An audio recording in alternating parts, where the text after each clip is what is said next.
नमस्कार मंडळी, क्रिशवीज व्लॉग या आपल्या चॅनलमध्ये आपणा सर्वांचं मनापासून स्वागत आहे.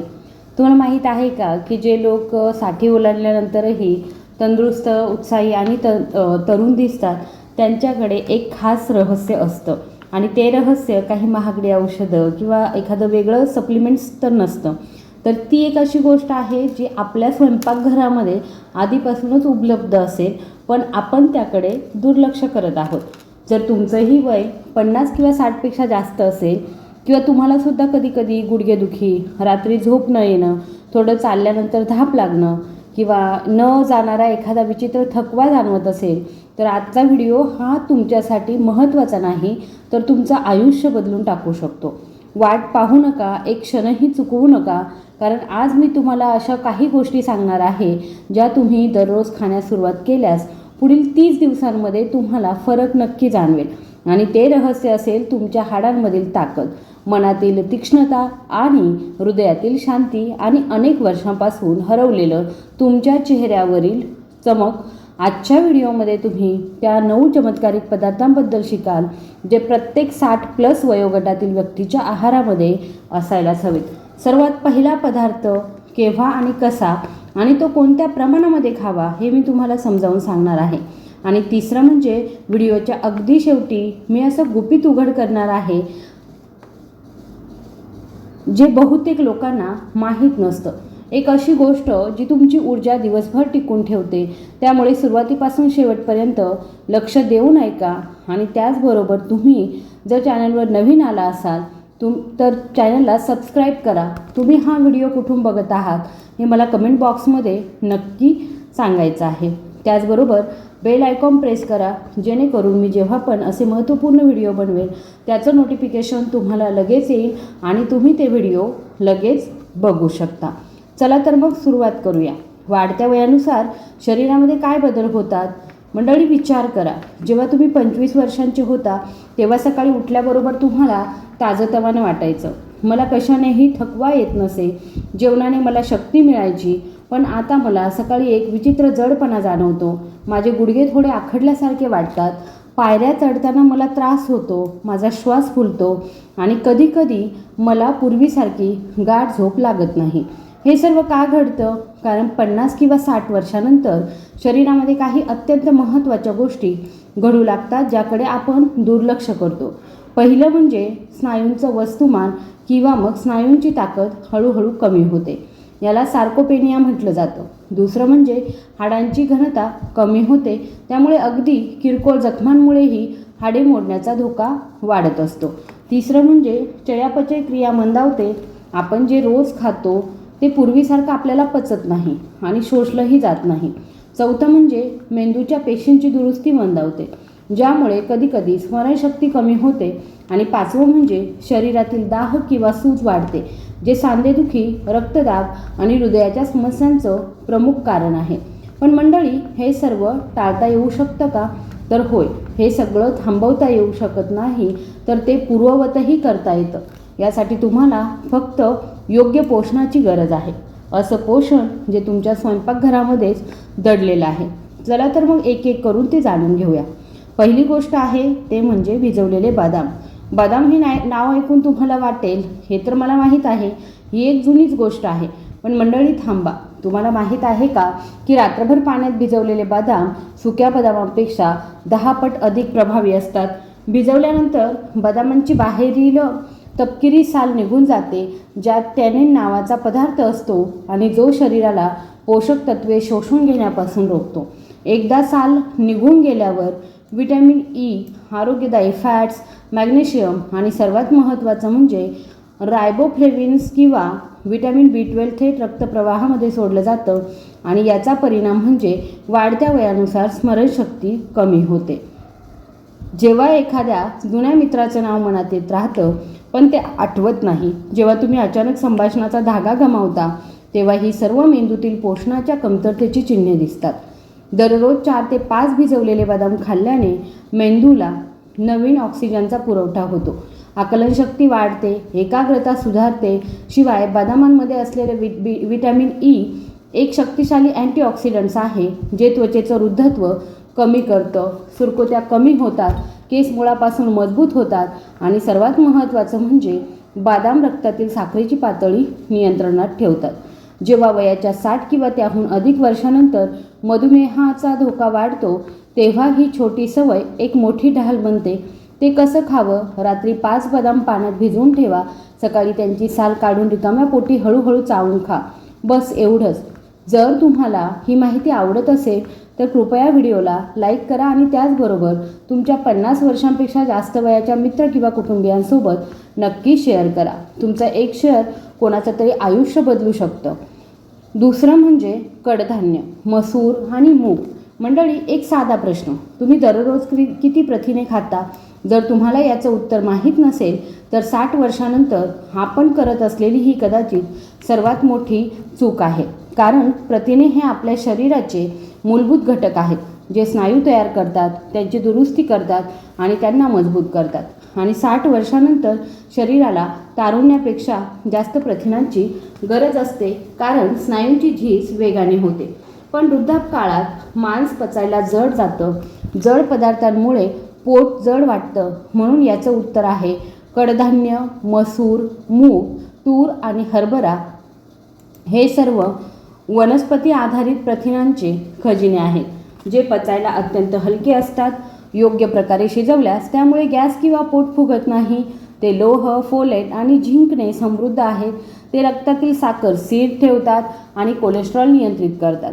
दररोज एक वाटी मसूर खाल्ल्याने थकवा निम्मा कमी होतो, स्नायूंची ताकद हळूहळू परत येते आणि ज्या लहान जखमा बऱ्या व्हायला आठवडे लागायचे त्या लवकर बऱ्या होऊ लागतात. एक महत्त्वाची टीप म्हणजे डाळ शिजवण्यापूर्वी 2 ते 3 तास पाण्यात भिजवून ठेवा. यामुळे फायटिक ॲसिड कमी होतं आणि प्रथिनांची शोषण सुधारतं. मंडळी, तुम्हाला काही वैयक्तिक प्रश्न किंवा मग समस्या असल्यास तुम्ही कृपया कमेंट बॉक्समध्ये ते विचारू शकता. आता प्रत्येक भारतीय स्वयंपाकघरामध्ये आढळणारी अशी एक गोष्ट ती म्हणजे तीळ. 1 चमचा तिळामध्ये 1 ग्लास दुधाइतकं कॅल्शियम असतं. फक्त 1 चमच्याची कल्पना करा. वयाच्या 60 वर्षानंतर हाडांची घनता कमी होते, ज्यामुळे ऑस्टिओपोरोसिसचा धोका वाढतो. अगदी लहानशा ठेच लागल्यानेही हाड मोडू शकतं. कंबर मोडल्यास बरं होण्यासाठी खूप मोठा काळही लागू शकतो. पण तीळ हा धोका टाळण्यासच मदत करतात. कारण तिळामध्ये हाडांसाठी कॅल्शियम, स्नायू आणि मज्जातंतूसाठी मॅग्नेशियम, ऊर्जेसाठी फॉस्फरस, रोगप्रतिकारशक्तीसाठी झिंक आणि हृदयासाठी आरोग्यदायी चरबीसुद्धा असते. हे सर्व एकत्रितपणे हिवाळ्यात ते गुळात मिसळून खायचं असतं म्हणजे पोषण मूल्य दुप्पट होतात. उन्हाळ्यात ते दह्यामध्ये मिसळा किंवा नाश्त्यासाठी नुसताच 1 चमचा खा. आणि जे घरी तिळाचे लाडू बनवतात त्यांनी त्यांच्या आजीच्या शहाणपणाचे आभार तर नक्कीच मानले पाहिजेत. त्यांना माहीत होतं की हे छोटे दाणे चमत्कार करू शकतात. चौथं आहे ते म्हणजे दही. आता आपण अशा गोष्टींबद्दल बोलूया जी प्रत्येक भारतीय घरामध्ये रोज बनवली जाते पण जिचा सर्वात मोठा फायदा तुम्हाला कदाचित माहीत नसेल. ते म्हणजे दही. पण कोणतंही साधंसुद्धा दही नाही, तर थोडंसं आंबट असलेलं ताजं घरी बनवलेलं दही वयाच्या 60 वर्षानंतर पचनसंस्था मंदावते. आतड्यातील चांगले जीवाणू कमी होतात, ज्यामुळे बद्धकोष्ठता, गॅस आणि पोट फुगणं या समस्या सामान्य होतात. पण त्यातील प्रोबायोटिक्स आतड्यातील ते चांगले जीवाणू पुन्हा स्थापित करतात. जेव्हा आतडे निरोगी असतात तेव्हा तुम्ही जे काही खाता ते पूर्णपणे शोषलं जातं. जीवनसत्व वाया जात नाही. लोह चांगल्या प्रकारे शोषलं जातं. कॅल्शियम थेट हाडांपर्यंत पोहोचतं. शिवाय दह्यामध्ये व्हिटॅमिन B12 असतं जे मेंदूसाठी अत्यंत महत्त्वाचं आहे. 60 वर्षांपेक्षा जास्त वयाच्या लोकांमध्ये B12 जीवनसत्वाची कमतरता हे गोंधळ, नैराश्य आणि स्मरणशक्ती कमी होण्याचं हे एक प्रमुख कारण असू शकतं. एक महत्त्वाची टीप, दुपारच्या जेवणासोबत 1 वाटी दही खा. रात्री दही खाणं टाळा कारण त्याचा थंड परिणाम होतो आणि त्यामुळे रात्री सांधेदुखी वाढू शकते, विशेषतः संधिवात असलेल्यांसाठी. मंडळी, आत्तापर्यंत आपण 4 चमत्कारिक गोष्टींबद्दल शिकलो आहोत. भिजवलेले बदाम, मसूर, तीळ आणि दही. आणि अजून अर्धी यादी बाकी आहे. 5वी गोष्ट आहे ते म्हणजे सुकवलेले अंजीर. मंडळी, तुम्हाला कधी सकाळी उठल्यावर चक्कर आल्यासारखं वाटलं आहे का? उठल्यावर थोडा अशक्तपणा वाटतो का? किंवा फक्त एक विचित्र पोकळी जाणवते? हे अनेकदा लोहाच्या कमतरतेचं लक्षण असू शकतं. 60 वर्षांपेक्षा जास्त वयाच्या लोकांमध्ये, विशेषतः महिलांमध्ये ॲनिमिया हे खूप सामान्य आहे आणि त्यांच्या लक्षणांमध्ये धाप लागणं, थोडं चालल्यानंतर थकवा येणं आणि हातपाय थंड पडणं यांचा समावेश होतो. आता आणि यावर एक अगदी सोपा नैसर्गिक उपाय म्हणजे सुकी अंजीर. अंजीरमध्ये लोह, रक्तनिर्मितीसाठी कॅल्शियम, हाडांसाठी पोटॅशियम, रक्तदाब नियंत्रण, पचनासाठी फायबर आणि त्वरित ऊर्जेसाठी नैसर्गिक साखर असते. 2 अंजीर रात्रभर पाण्यात भिजवून ठेवा. सकाळी बदामानंतर रिकाम्या पोटी खा. आठवड्यामध्ये तुम्हाला फरक जाणवेल, पण प्रमाण राखणं आवश्यक आहे. जास्त खाल्ल्याने पोट बिघडू शकतं. 2 अंजिरांपासून सुरुवात करा. 6वं आहे ते म्हणजे अक्रोड. मंडळी, ही एक खूप रंजक गोष्ट आहे. एक अक्रोड फोडून आत पहा, त्याचा आकार अगदी मानवी मेंदूसारखा आहे आणि हा काही योगायोग नाही. विज्ञान असंही सांगतं की अक्रोड हे मेंदूचं सर्वात चांगला मित्र आहे. वयाच्या 60 वर्षानंतर मेंदूच्या पेशींची दुरुस्ती मंदावते, चेतासंस्थेतील जोडणी कमकुवत होते, त्यामुळे स्मरणशक्ती, एकाग्रता आणि निर्णय क्षमता या सर्व गोष्टी थोड्या कमकुवत होतात. अक्रोडमध्ये ओमेगा 3 फॅटी ॲसिड्स असतात, जे मेंदूच्या पेशींची आवरण मजबूत ठेवतात. ते नवीन चेतासंस्थेतील जोडणी तयार करण्यास आणि दाह कमी करण्यास मदत करतात. अक्रोड LDL देखील कमी करतात, ज्यामुळे रक्तवाहिन्या लवचिक राहतात. हृदयविकाराचा झटका आणि पक्षाघाताचा धोका कमी होतो आणि त्यातील अँटीऑक्सिडंट्स वृद्धत्वाची प्रक्रिया मंदावतात. ते कसं खावं? 2 अक्रोड रात्रभर पाण्यात भिजवून ठेवा. सकाळी ते बदाम आणि अंजीर सोबत खा. फक्त एक छोटीशी सवय आणि तुमचा मेंदू 10 वर्षांनी तरुण राहू शकतो. मंडळी, 7वी गोष्ट आहे ती म्हणजे कडधान्य किंवा शेंगा. राजमा, चवळी, काळे चणे, वाटाणे हे सर्व मिळून एक असं मिश्रण तयार करतात जे शरीराला कोणत्याही सप्लिमेंटपेक्षा श्रेष्ठ असं वनस्पती आधारित प्रथिनं आणि फायबर पुरवतं. जेव्हा 60 वर्षांपेक्षा जास्त वयाच्या लोकांची पचनशक्ती कमकुवत होते, तेव्हा ही कडधान्ये हळूहळू ती मजबूत करतात. त्यामध्ये रेझिस्टन्स स्टार्च असतो, जो आतड्यातील जीवाणूंना पोषण देतो, रक्तातील साखर हळूहळू सोडते आणि कोलेस्ट्रॉल शोषलं जाण्यापासून रोखते. आणि सर्वात महत्त्वाचं म्हणजे जे स्वस्त आहे ते सर्वत्र उपलब्ध आहे आणि तयार करायला सोपं आहे. एक सोपी पाककृती: उकडलेला राजमा किंवा चण्यांमध्ये थोडेसे जिरे, हिंग, हळद, लिंबाचा रस किंवा मग काळं मीठ घाला. चवीला स्वादिष्ट, आरोग्यासाठी उत्तम. 8वं आहे ते म्हणजे सूर्यफुलाच्या बिया. या बिया अनेकदा तुमच्या नजरेतून सुटू शकतात, पण त्यात व्हिटॅमिन ई, मॅग्नेशियम, सेलेनियम आणि झिंक यांचं मिश्रण असतं, जे त्वचेचं वृद्धत्व रोखतं, मज्जासंस्थेचं संरक्षण करतं आणि रोगप्रतिकारशक्ती वाढवतं. ज्यांना हाडांमध्ये कमजोरीचा त्रास आहे, अशा 60 वर्षांवरील लोकांसाठी या बिया खूप फायदेशीर आहेत. त्यांचं सेवन कसं करावं? 1 चमचा दह्यामध्ये मिसळा किंवा मग लापशीवर किंवा सॅलडवर शिंपडा, पण त्याचं अतिसेवन करू नका, कारण त्यात कॅलरीज जास्त असतात आणि त्यामुळे आम्लपित्त होऊ शकतं.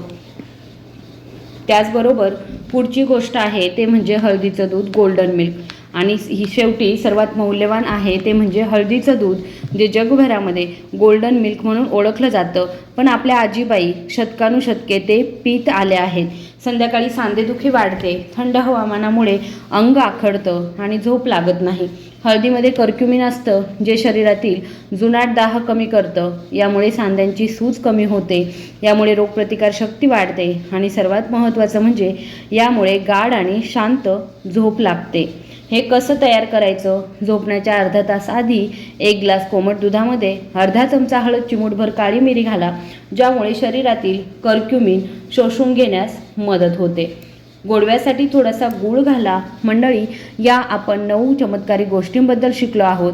आता एक गोष्ट करा, यापैकी कोणत्याही गोष्टी तुम्ही आधीपासून खाता आणि कोणत्या नवीन गोष्टी तुम्ही सुरू करू इच्छिता हे मला कमेंट बॉक्समध्ये नक्की सांगा. या गोष्टी तुम्हाला नक्कीच प्रेरणा देतील. आता बघा, आपण ज्या 9 गोष्टींबद्दल शिकलो आहोत तर त्या आहेत भिजवलेले बदाम, मसूर, तीळ, दही, सुकी अंजीर, अक्रोड, शेंगा, फुलाच्या बिया, हळदीचं दूध. हा काही नवीन शोध नाही, हा आपल्या आजी आजोबा आणि पणजी यांच्या पिढ्यानपिढ्या चालत आलेलं हे शहाणपण आहे. एक असं शहाणपण जे आपण आपल्या आधुनिक जीवनशैलीमध्ये विसरलो आहोत. पण अजूनही वेळ गेलेली नाही. वय हा केवळ आकडा आहे आणि योग्य पोषणामुळे हा आकडा खरोखरच आपण बदलू शकतो. तुम्हाला हा व्हिडिओ कसा वाटला कृपया कमेंट बॉक्समध्ये नक्की सांगा. तुम्हाला जर व्हिडिओ आवडला असेल तर कृपया व्हिडिओला लाईक, शेअर आणि सबस्क्राईब करायला विसरू नका. धन्यवाद.